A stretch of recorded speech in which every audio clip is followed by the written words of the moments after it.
اپنا ابن ابی الحدید کی شرح بڑی ضخیم اور ہاں شورا آفاق ہے شورہ وہ، جی۔ آفاق ہے وہ ہے. پھر اس کے بعد عصر حاضر میں جو کچھ عرصہ پہلے گزرے ہیں محمد عبدہ، پھر اسی طرح سے علامہ آلوسی، ابن نباتہ، صبحی صالح، اور باقی جو لوگ ہیں انہوں نے اس کی شرح وغیرہ کی ہیں. آج کل بھی اس پہ کام جاری ہے.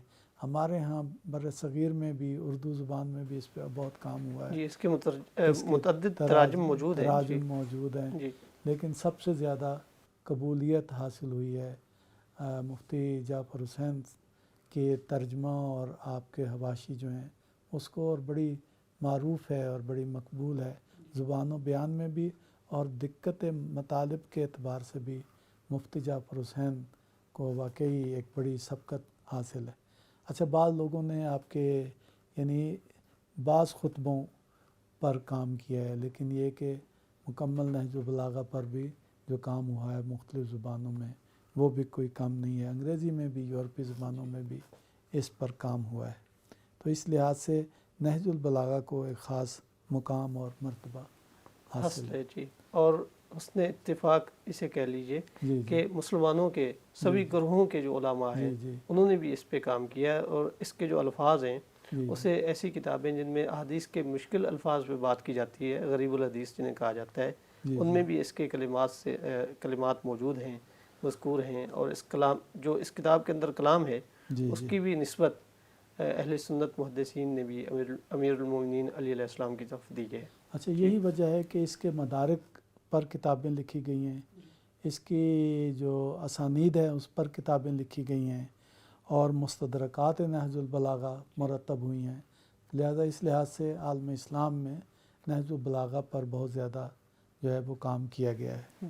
اس کے خطبوں کے شواہد مل جاتے ہیں. ہاں باقی جی. اگر ہم تاریخی کتابیں دیکھتے ہیں تو وہ کلام بعینہ ہی یا ان سے ملتا جلتا کلام ہمیں مل جاتا بہت ہے. قبلہ ما قبل کی نہج البلاغہ سے ما قبل کئی صدیوں سے آپ کے خطبات اور آپ کے مکتوبات اور آپ کے کلمات کی شہرت رہی ہے عالم اسلام میں. اور آپ سے پہلے کی یعنی سید رضی سے پہلے کے یعنی جامعین نے مولا علی کے خطبات کو بہت یعنی کسی نے 70 خطبے، کسی نے کتنے خطبے، کسی نے 100 خطبے، اس طرح مختلف کتابوں میں جمع کیے گئے ہیں.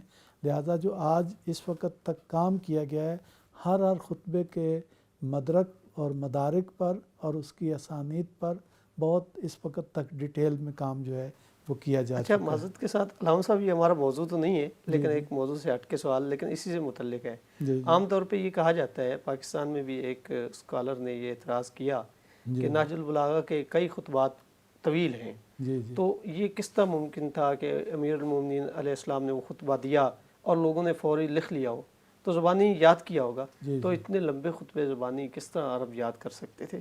یہ بھی اعتراض پیش کیا قبلہ گیا ہے. عربوں کی تو خصوصیت ہی یہ ہے، اگر آپ ان کی کتابوں کو دیکھیں، ان کے کلام کو دیکھیں، ان کی انشاء پردازی کو دیکھیں، کیسے سامنے آپ یہ دیکھیں کیسے شعراء کو قصیدوں کے قصیدے ان کے جو ہے اتنے طویل قصیدے لوگوں کو زبانی یاد تھے.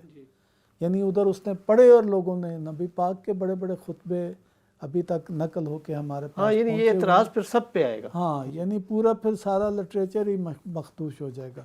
یعنی مسئلہ صرف نہج البلاغہ کا نہیں ہے، مسئلہ جو ہے درست پھر ساری چیزوں پر، باقی سب مناجات پہ، تقریروں پہ، احادیث پہ اور سارے متون پر. اس طرح سے ان کے عربوں کے حافظے پر تو بہت ہی یعنی اس پہ کام کیا گیا ہے، اور ان کی یادداشت اور انہوں نے جیسے وہ ان کے یہاں تو لکھنے پڑھنے کا اتنا رواج تھا ہی نہیں، وہ تو زبانی یاد کرتے تھے اس لیے چیزوں ان کو. کی یادداشت بڑی تیز تھی، اور اس کی بنیاد پر آگے جو ہے وہ آگے پہنچاتے تھے ان ساری چیزوں کو. ہم مفتی صاحب آتے ہیں دعاؤں کی طرف جو ہے وہ آتے ہیں، تو میں ایک دعا سے شروع کرتا ہوں جس میں آپ فرماتے ہیں کہ ما کان اللہ لیفتح علی عبد باب الشکر ویغلق عنہ باب الزیادہ. یہ نہیں ہو سکتا کہ اللہ تعالیٰ جو ہے بندے کے لیے شکر کا دروازہ تو کھول دے سبحان اللہ، اور شکر کے نتیجے میں اضافہ نعمت کا دروازہ بند کر بند کر دے، جبکہ اس نے خود وعدہ کیا ہے کہ جو شکر کہ تم کرو گے شکر تو ادا میں کرو جی نعمتوں میں اضافہ کروں مزید گا۔ نعمتیں عطا کروں سبحان گا۔ اللہ، کیسے زبردست انداز میں بیان کیا ہے جی کیسے یعنی امیر دعا کا المومنین علیہ فلسفہ جو السلام ہے نے جی اور اس کی روح کو بیان کر رہے ہیں۔ یا فرماتے ہیں کہ وَلَا لِيَفْتَحَ عَلَىٰ عَبْدٍ بَابَ الدُّعَاءِ وَيُغْلِقَ عَنْهُ بَابَ الْإِجَابَةِ، اور نہیں ہو سکتا کہ اللہ بندے کے لیے دعا کا دروازہ تو کھول دے اور اجابت کا اور اس کی قبولیت کا دروازہ جو ہے وہ بند کر دے۔ کیا باتیں ہیں سبحان زبردست، اللہ، کیا حکمت کیسے ہے۔ وعدار کیا ہے اوہ، دعا مانگنے جی پر جی۔ اور اس کی بارگاہ میں وَلَا شکر ادا کرنے لِيَفْتَحَ پر۔ لِعَبْدٍ بَابَ التَّوْبَةِ وَيُغْلِقَ عَنْهُ بَابَ الْمَغْفِرَةِ، اور نہیں ہو سکتا کہ اللہ تعالیٰ جو ہے وہ دعا توبہ کا دروازہ تو کھول دے جی اور مغفرت کا دروازہ بند کر دے۔ سبحان اللہ، زبردست مختصر، دیکھیں کیا موتی پروئے ہیں اور کیسی حکمت ہے، اور کیسے پڑھ کے بندے کو ایک کیسی امید پیدا ہو جاتی ہے کہ یہ نہیں ہو سکتا کہ میں دعا کروں اور اللہ تعالیٰ جو ہے اس کو، یہ نہیں ہو سکتا کہ اس نے دروازہ دعا کا کھولا ہے اور جو ہے اجابت کا بند کر دے، شکر کا کھولا ہے اور نعمت میں اضافے کا دروازہ بند کر دے۔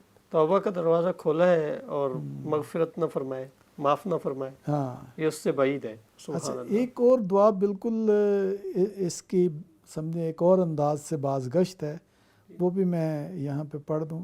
جی دعا کے حوالے سے آپ دعا کیا کے حوالے سے ہے، کہتے ہیں من اوتیا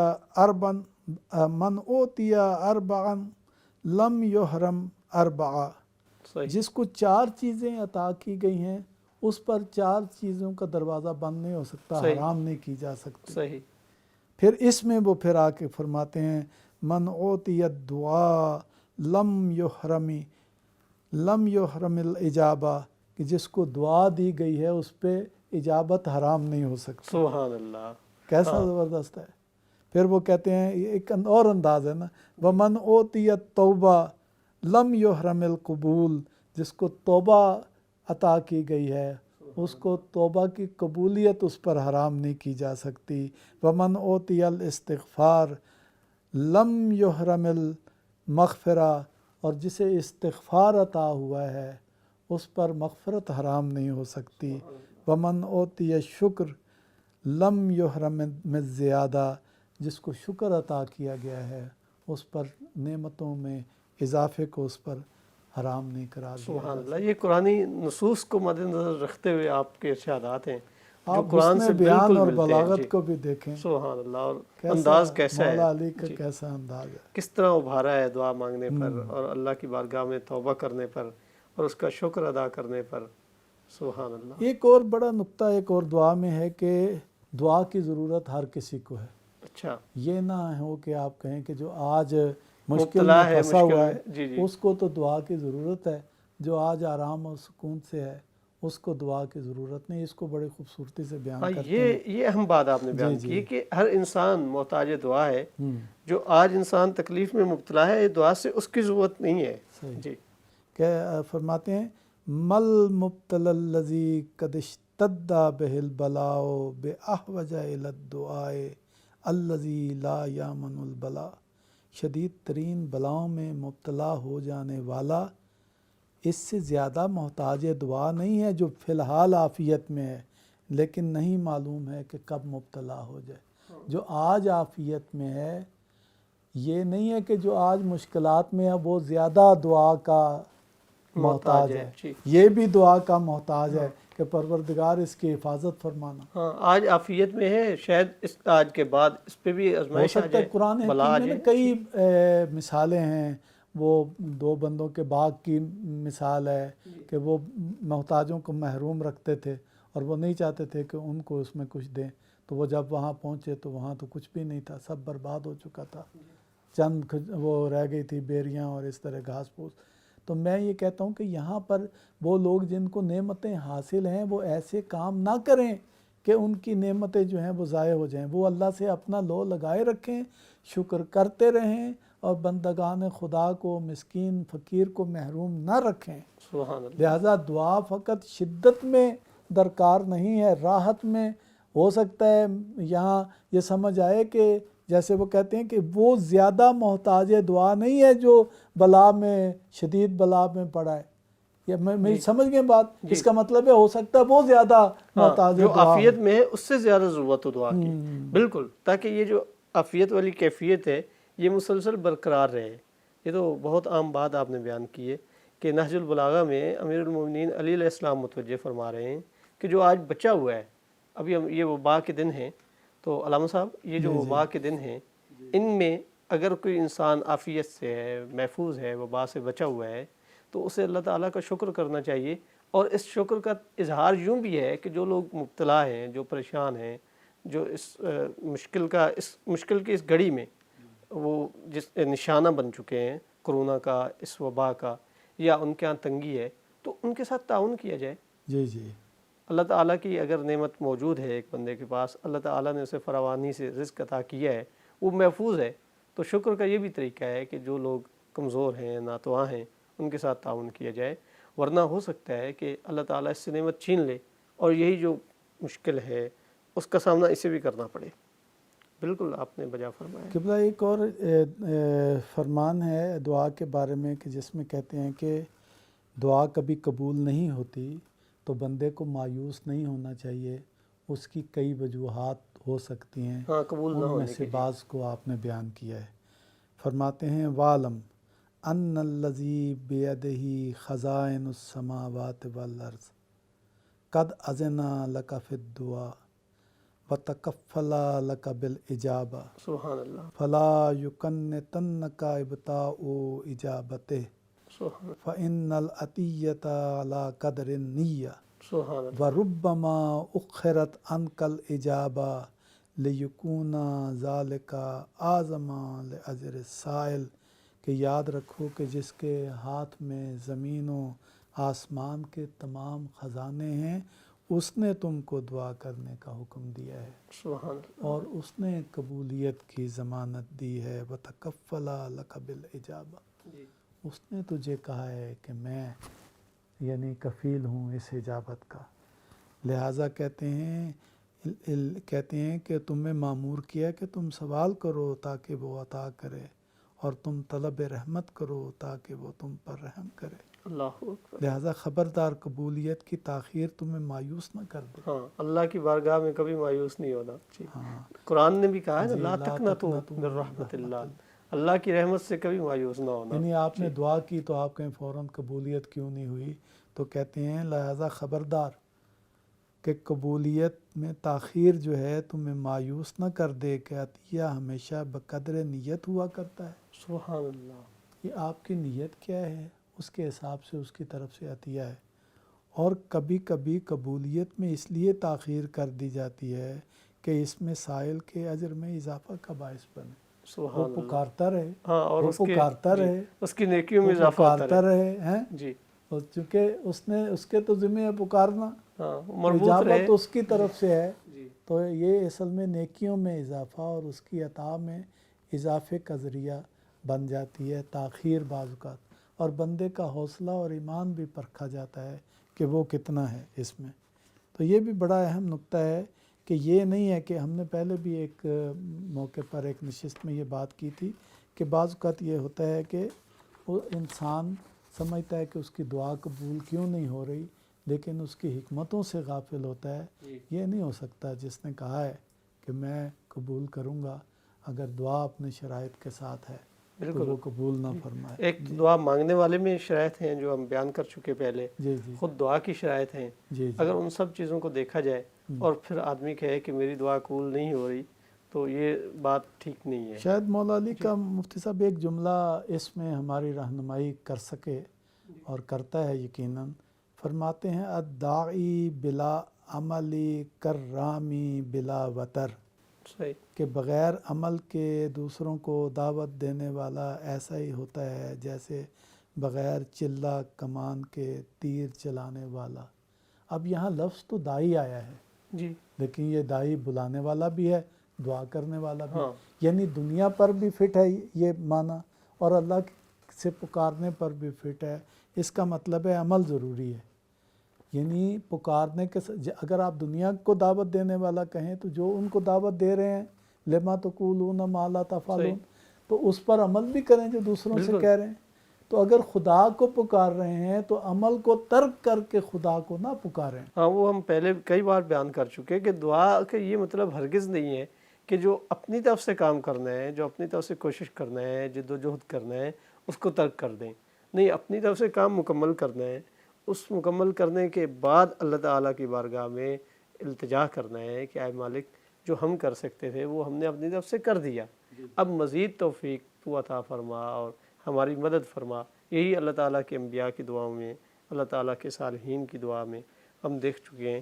اور نہج البلاغہ میں بھی جو امیر المومنین علی علیہ السلام کا کلام موجود ہے، وہ بھی ہمیں اسی جانب متوجہ کرتا ہے۔ علامہ صاحب، ہمارا وقت مختصر ہے، آپ نہج البلاغہ میں جو امیر المومنین علی علیہ السلام کی دعائیں ہیں ان میں سے اگر ایک دو منتخب دعائیں ہمیں سنا دیں۔ قبلہ، لیکن ایک ایسا زبردست آپ نے دعا مانگنے کا طریقہ بیان فرمایا، میرا خیال ہے کہ اگر وقت کم بھی ہو تو ایک یہ میں ضرور آپ کے ناظرین کی خدمت میں پیش کرنا چاہتا ہوں۔ فرماتے ہیں اذا کانت لک الی اللہ سبحانہ حاجہ، کہ اگر تمہیں اللہ سے کوئی حاجت ہے، فابدأ بمسألۃ الصلاۃ علی رسولہ، تو لیکن اس کا آغاز تم کرو اللہ سے دعا کا اس کے رسول پر درود بھیج کر، ثم سل حاجتک، پھر اللہ سے اپنی حاجت بھی بیان کر، فإن اللہ اکرم من ان یسأل حاجتین، اللہ اس سے بالا تر ہے، کریم تر ہے کہ اس سے دو حاجتیں طلب کی جائیں، فیقضی احداہما ویمنع الاخری، اور وہ ایک ان میں سے قبول کر دے اور دوسری کو ریجیکٹ کر دے۔ یہ نہیں ہو سکتا، صلوات کا انہوں نے خود حکم دیا اللہ نے کہ نبی پہ درود بھیجو، تو آپ درود بھیجیں اور ساتھ اپنی حاجت بیان کریں، تو درود کو تو وہ قبول کر لے اور آپ کی حاجت کو ریجیکٹ کر دے، یہ اس کی شان سے بالاتر ہے، اس کی شان کریمی سے۔ بڑی خوبصورت بات ہے۔ ہم بھی مل کے درود پڑھ لیتے ہیں۔ ناظرین سے بھی درخواست کروں گا، اللہم صلی علی محمد وآل محمد، اور درود جب بھی پڑھا جائے تو ساتھ جیسے آپ بیان کیا کرتے ہیں آل کو بھی شامل کیا جائے، کیونکہ ہمارے علم میں جتنی احادیث ہیں جن میں درود کو بیان کیا گیا ہے، جن میں نبی کریم صلی اللہ علیہ وآلہ وسلم نے امت کو درود تعلیم دیا ہے، صحیح ستہ ہوں، کتب اربعہ ہوں یا دیگر حدیث کی کتابیں ہوں، ان میں آل کا بھی ذکر شامل ہے۔ تو صلی اللہ علیہ وآلہ وسلم، اللہ تعالیٰ آپ پر اور آپ کی آل پر درود و سلام بھیجے۔ علامہ صاحب، آپ کا بہت شکریہ، آپ نے بڑی خوبصورتی سے نہج البلاغہ میں امیر المومنین علی علیہ السلام کے جو دعا سے متعلق ارشادات ہیں انہیں بیان کیا۔ ناظرین گرامی قدر، اسی کے ساتھ ہمارے پروگرام کا وقت ختم ہو گیا ہے۔ اپنے میزبان امجد عباس کو اجازت دیجیے، اللہ حافظ۔ رمضان ہے اللہ سے قربت کا مہینہ، برکت کا، سخاوت کا، محبت کا مہینہ۔